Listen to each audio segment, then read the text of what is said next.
बिस्मिल्लाहिर्रहमानिर्रहीम। अस्सलाम वालेकुम।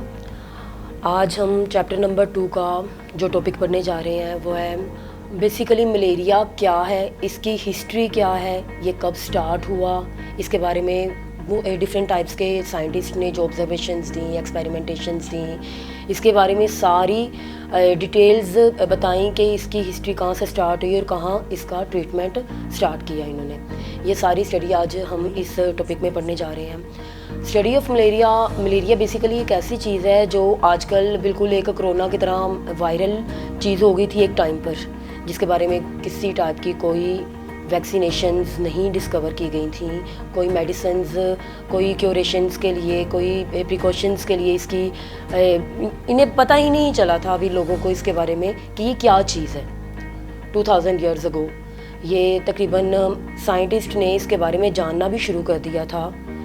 ये बेसिकली एक ऐसी चीज़ थी जिसमें रिक्यूरिंग फीवर, चिल, बहुत ज़्यादा बुखार का, तेज़ बुखार का होना और बार बार बुखार का होना, ये इसकी जो मेन सिम्टम्स थी ये थी।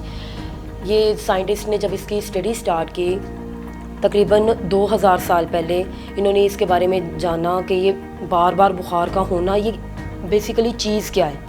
तब इन्हें इस चीज़ का आइडिया हुआ कि मलेरिया एक ऐसी डिज़ीज़ है जो कि एक गंदी हवा में सांस लेने से ये कॉज करता है। इसीलिए उन्होंने इसके नेम को इटालियन वर्ड्स में दो लफ्ज़ों में इसको डिवाइड कर दिया, मैला एंड एरिया। मैला mean bad and area mean air, means malaria mean bad air. और इसको इन्होंने ऑब्ज़र्व करने के लिए इसके एक्सपेरिमेंटेशन जब स्टार्ट की तो इन्होंने कुछ वॉलंटियर्स थे, उन्होंने यहाँ पर दलदली इलाकों में, मार्शीज एरियाज़ में रहकर स्टेगनेंट वाटर को पीना स्टार्ट किया कि हम देखें कि क्या इस यहाँ के पानी पीने से भी ऐसा कोई प्रॉब्लम कॉज हो जाता है। लेकिन उन्हें बिल्कुल भी इस चीज़ से मलेरिया नहीं हुआ। They did not get malaria about taking stagnant water from the marshes areas. अब हम बताते हैं कि what is the discovery of quinine. Quinine basically क्या चीज़ है। इन 17th सेंचुरी, 17वीं सदी के स्टार्ट में अमेरिकन्स ने, कुछ अमेरिकन फिजिशियंस ने bark of tree that is called quina इसको डिस्कवर किया और उन्होंने देखा कि ये क्यूरेशन के लिए, मलेरियल पेशेंट्स की क्यूरेशन के लिए बहुत ज़्यादा बेनिफिशियल साबित हो रहा है। तो हम इसको स्टार्ट करते हैं, पेशेंट्स को ट्रीट करने के लिए इसकी बार्क यूज़ करना स्टार्ट करते हैं। इन्होंने क्यूनिन को जब ये स्टार्ट लिया इसकी ट्रीटमेंट के लिए मलेरियल पेशेंट्स की, तो ये काफ़ी हद तक शॉर्ट हो गई क्योंकि इसकी डिमांड बहुत ज़्यादा ऑल ऑफ द वर्ल्ड बढ़ गई थी, इसलिए ये काफ़ी ज़्यादा शॉर्ट हो गई। और कुछ डिसऑनेस्ट मर्चेंट्स थे, इन्होंने इसका सब्सटीट्यूएंट स्टार्ट किया जी, सब्सटीट्यूट इसका बार्क एक स्टार्ट किया, दैट वाज द सिंचोना। वो क्यूना के बिल्कुल क्लोजली रिजेंबल करता था, लेकिन वो क्यूना नहीं था।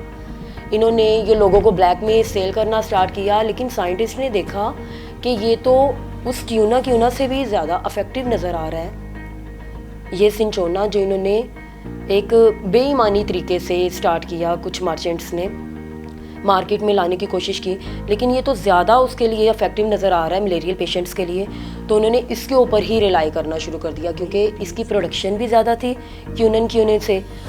सिंचोना को इन्होंने देखा कि ये काफ़ी ज़्यादा रिजेंबल कर रहा था क्यूना से और ये ज़्यादा अफेक्टिव नज़र आ रहा था इसके ट्रीटमेंट के लिए, मलेरियल पेशेंट के ट्रीटमेंट के लिए। इसीलिए इन्होंने, साइंटिस्ट ने इसको मार्केट में ज़्यादा इंट्रोड्यूस करवाना स्टार्ट कर दिया। और उसके बाद ये देखा गया कि ये सिंचोना तो इन्होंने स्टार्ट कर दिया इसकी ट्रीटमेंट के लिए, लेकिन इसकी हिस्ट्री के बारे में फिर भी अभी पेंडिंग पर था कि मलेरिया की कॉज क्या चीज़ है, कि मलेरिया किस वजह से स्प्रेड हो रहा है इतना ज़्यादा। फिर ये कुछ साइंटिस्ट थे, फ्रेंच साइंटिस्ट, 1878 में लेवरोन ने सबसे पहले जो इसकी कॉज देखना स्टार्ट की। उन्होंने थोड़ा सा बिल्कुल स्मॉल अमाउंट ऑफ ब्लड लिया और उसको अंडर माइक्रोस्कोप ऑब्जर्व किया। उसमें थोड़ी सी टाइनी क्रिएचर्स उन्होंने देखी। वो टाइनी क्रिएचर्स को वो नाम देना चाह रहे थे, लेकिन कुछ साइंटिस्ट ने उनको बिल्कुल उनकी बात मानने से इनकार कर दिया और कहा कि ये एक बिल्कुल रूमर बात कर रहे हैं, ऐसा कोई सीन नहीं है कि मलेरियल पेशेंट्स के ब्लड के अंदर कोई टाइनी पार्टिकल्स नहीं पाए जाते। देन उन्होंने क्या किया जी, कुछ और साइंटिस्ट ने आफ्टर 2 इयर्स इसको दोबारा से under microscope small amount of blood को लिया और उसके अंदर टाइनी क्रिएचर्स देखी। थोड़े बहुत साइंटिस्ट इस बात पर एग्री कर गए, लेकिन 100% अभी भी इसको इससे मुत्तफिक नहीं हो रहे थे, वो और ऑब्जर्वेशंस चाह रहे थे। After some observations after 3 years एक और साइंटिस्ट ने जब इसको प्रूफ करने की कोशिश की तो तब इसको कंफर्म किया और एक्सपेरिमेंटेशन की फॉर्म दी। हाँ जी, बिल्कुल ऐसा ही है कि tiny creatures are found in the blood of malarial patients and that creature is called plasmodium. उस टाइम डिस्कवरी ऑफ प्लाज्मोडियम का सेरा 1878 में देने वाले फ्रेंच साइंटिस्ट लेवरान के सर पर आया कि हाँ जी, ये एक टाइनी क्रिएचर पाई गई थी मलेरियल पेशेंट्स में, दैट वाज कॉल्ड प्लाज्मोडियम। उसके बाद उन्होंने ये कॉज देखने की कोशिश की कि मलेरिया कैसे स्प्रेड होता है फ्रॉम पर्सन टू पर्सन। अब इसके लिए जैसे आपको प्रीवियस लेक्चर्स में बताया गया था, पहले ऑब्जर्वेशंस करते हैं, उसके बाद उसकी हाइपोथेसिस देखते हैं, देन डिडक्शन देखते हैं, फिर एक्सपेरिमेंटेशन के बाद एक प्रूव्ड रिजल्ट, वैलिड रिजल्ट जो आता है ऑथेंटिक, उसके बाद उसको पब्लिक किया जाता है मैगजीन्स में, बुक्स में। इसी तरह इसकी कॉज देखने के लिए what is the cause of malaria, valid cause इसकी क्या है, अब इस पर एक्सपेरिमेंट करना था कि वाकई ही प्लाज्मोडियम इसकी कॉज है कि नहीं। ऑब्जर्वेशन में सबसे पहले देखा गया कि मार्शी एरिया और मलेरिया का रिलेशनशिप तो है, इन दोनों चीज़ों का रिलेशनशिप है। मीन्स कि मार्शी एरिया में ज़्यादा मलेरिया पाया जाता है, वहाँ पर रहने वाले लोगों को ज़्यादा मलेरिया होता है, और जो फाइन इलाके में रहते हैं, थोड़े से हवादार इलाके में जहाँ पर ग्रीनरी ज़्यादा पाई जाती है, उसके कंपैरेटिवली मार्शीज एरिया में ज़्यादा मलेरियल पेशेंट्स पाए जाते हैं।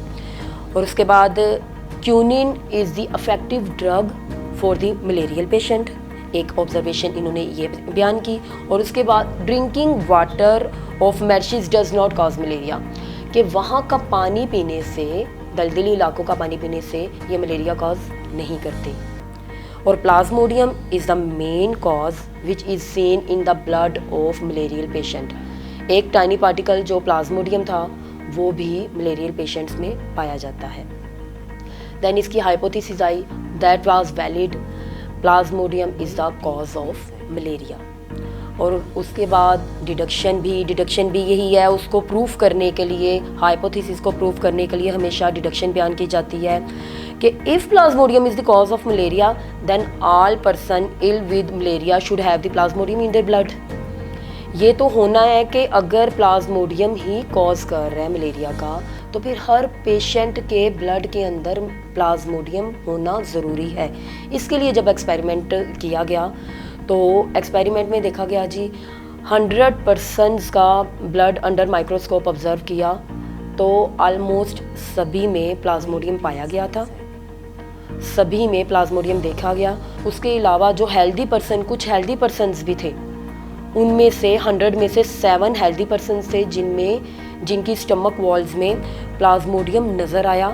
वो अभी इंक्यूबेशन पीरियड में था, अभी मल्टीपल हो रहा था हेल्दी पर्सन्स के अंदर।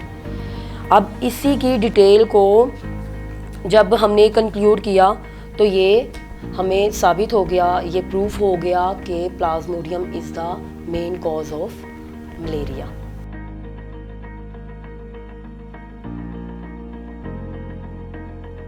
अब हम बायोलॉजिकल प्रॉब्लम नंबर 2 स्टार्ट करेंगे, जिसमें how plasmodium gets into the blood of malarial patients, उनके ब्लड के अंदर जाता कैसे है। इसकी ऑब्जर्वेशंस भी डिफरेंट टाइप के साइंटिस्ट ने दी इस ऑब्जर्वेशंस के लिए और इसकी एक्सपेरिमेंटेशन के लिए। AFA किंग और रोनाल्ड रोज ने अपनी ये खिदमात पेश की। सबसे पहले इनकी ऑब्जर्वेशन में उन्होंने बताया कि ये जो people who slept outdoor are more likely than to get malaria than indoor, जो बाहर सोते हैं वो अंदर सोने से ज़्यादा इससे इन्फेक्टेड होते हैं मलेरिया से। इसी तरह वहाँ की जो फाइन नेट यूज़ करते हैं वहाँ पर रहने वाले लोग मार्शी एरियाज़ में, वैसे भी यूजुअली ये आम इलाकों में जो लोग रहते हैं अगर वो फाइन नेट यूज़ करते हैं तो वो कम कॉज करते हैं मलेरिया से। कंपेरेटिवली इनके जो ये यूज़ नहीं करते हैं। और जो नियर स्मोकी फायर्स एरियाज़ में रहते हैं उन्हें भी ये इससे कम इन्फेक्टेड होते हैं मलेरिया से। और इसकी अगर हाइपोथेसिस में जाएं तो जो मॉस्किटोज़ होते हैं, मॉस्किटोज़ प्लाज्मोडियम को आगे से आगे ट्रांसफ़र करते हैं और जो कि इसको स्प्रेड करने का, मलेरिया को स्प्रेड करने का रीज़न बनते हैं। देन जब हाइपोथेसिस ये थी कि मॉस्किटो ही प्लाज्मोडियम को सेंड कर रहे हैं, तो डिडक्शन भी यही होगी, वो मॉस्किटो ये प्लाज्मोडियम कैसे ले रहे हैं, by biting the infected person. अब इस एक्सपेरिमेंटेशन में ये साइंटिस्ट ये बताना चाह रहे हैं, फिजिशियंस ये बताना चाह रहे हैं कि प्लाज्मोडियम कहीं ना कहीं पाया जा रहा है, या तो वो पेशेंट्स में पाया जा रहा है या इन्फेक्टेड मॉस्किटोज़ में पाया जा रहा है। हर टाइप के मॉस्किटो के बाइट लेने से, उसके काटने से मलेरिया कॉज नहीं करता। इसी तरह हर पर्सन को काटने से मलेरिया कॉज नहीं करता। इस चीज़ को प्रूव करने के लिए उन्होंने एक्सपेरिमेंट किया। उन्होंने सबसे पहले एक एनोफिलिस मॉस्किटो ली। अब एनोफिलिस मॉस्किटो जो थी वो बिल्कुल हेल्दी मॉस्किटो थी। उसने इन्फेक्टेड जो पेशेंट्स थे उससे बाइट करवाया, ये देखने के लिए कि क्या एक इन्फेक्टेड पर्सन को काटने से मॉस्किटो के अंदर इन्फेक्शन ट्रांसफ़र होता है कि नहीं। तो उसके काटने के, मॉस्किटो के काटने के, इन्फेक्टेड पर्सन को काटने के फ़ौरन बाद ही उसका प्लाज्मोडियम जो था, जो पेशेंट का प्लाज्मोडियम था, वो मॉस्किटो के अंदर ट्रांसफ़र हुआ। उसके ट्रांसफ़र होने के थोड़ी देर बाद ही उसके स्टमक वाल के अंदर ये मल्टीपल होना स्टार्ट हो गया। किसके?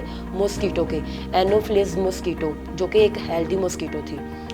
उसने इन्फेक्टेड पर्सन को बाइट किया और वो उसके प्लाज्मोडियम उसके अंदर ट्रांसफ़र हुआ और वो उसके स्टमक में मल्टीपल होने के बाद वो थोड़ी देर बाद ही डेड हो गई। इसी तरह उन्होंने इंसानों को एक साइड पर रखकर कोई जानी नुकसान ना लेने की वजह से उन्होंने जानवरों के ऊपर ये एक्सपेरिमेंट किया। तो उन्होंने एक इन्फेक्टेड मॉस्किटो लिया, अब एनोफिलिस इन्फेक्टेड मॉस्किटो लिया और उसको बाइट करवाया एक हेल्दी स्पैरो को जब बाइट करवाया, पहले एक इन्फेक्टेड पर्सन को हेल्दी वो मॉस्किटो से बाइट करवाया, दोनों में से एक इन्फेक्टेड था।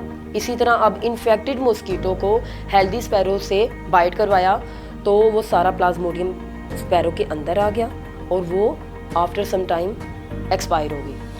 यही बात है, इन्होंने यही प्रूफ कर लिया कि दोनों में से बाइट करने वाला या बाइट लेने वाला, दोनों में से क्या होगा, एक इन्फेक्टेड होगा, देन प्लाज्मोडियम ट्रांसफ़र हो सकता है, अदरवाइज नहीं हो सकता। हर मॉस्किटो के बाइट लेने से मलेरिया नहीं कॉज करता। तो अब साइंटिस्ट ने क्या किया, जब ये स्पैरो एक्सपायर हो गई एक इन्फेक्टेड एनोफिलिस के काटने से, तो इन्होंने बहुत ज़्यादा एनोफिलिस को देखा, इन्फेक्टेड एनोफिलिस को, तो वो उनकी स्टमक के अंदर जो बची थी, जो बाकी मच्छर बच गए थे एनोफिलिस, उनकी स्टमक के अंदर वो सारा डिवाइड हो रहा था। जब साइंटिस्ट ने ये ऑब्ज़र्व किया, जो बाकी बचे हुए एनोफिलिस थी, अलाइव एनोफिलिस थी, उनके स्टमक को देखा, उसके अंदर, उनके स्टमक वाल्स के अंदर ये प्लाज्मोडियम फर्दर मल्टीपल हो रहा था, अभी अंडर प्रोसेस था ये। अब ये मल्टीप्लिकेशन होती होती इनके स्लाइवे में आई, स्लाइवरी ग्लैंड्स में आई। अब ये स्लाइवरी ग्लैंड ही वही मेन रीज़न है जो कि बाइट करके दूसरों को इन्फेक्ट करता है। ये इसके स्लाइवरी ग्लैंड्स में आई तो मॉस्किटो ने जैसे ही ये इसको, एक मॉस्किटो बाइट्स करता है स्किन को बाइट लेने के लिए, जब स्किन को चूसता है, काटता है, तो वो अपना सलाइवा उसमें ट्रांसफ़र कर देता है और वो प्लाज्मोडियम इंसान के अंदर ट्रांसफ़र हो जाता है। यही मेन रीज़न थी कि उनके ब्लड के अंदर कैसे प्लाज्मोडियम ट्रांसफ़र होता है। ये वेरी करता है फ्रॉम पर्सन टू पर्सन, आगे ट्रांसफ़र करता रहता है प्लाज्मोडियम, जिसकी वजह से मलेरिया कॉज करता है। अब इन्होंने यही चीज़ जो पहले स्पैरोज़ में देखी थी, फिर इन मैमल्स में देखी। मैमल्स में भी इसी तरह ही हेल्दी मैमल्स को एक क्यूलिक्स, इन्फेक्टेड क्यूलिक्स के थ्रू इसको बाइट करवाया। एक इन्फेक्टेड क्यूलिक्स थी मॉस्किटो, जब उसने हेल्दी मैमल को बाइट करवाया तो उस मैमल में भी वो ट्रांसफ़र हो गया प्लाज्मोडियम और आफ्टर सम टाइम उसके स्टमक में, मैमल के स्टमक में ये मल्टीपल होना स्टार्ट हो गया और ये फिर पूरी बॉडी के ब्लड के अंदर स्प्रेड हो गया। That was the main reason to transmit the plasmodium in the whole blood of the body.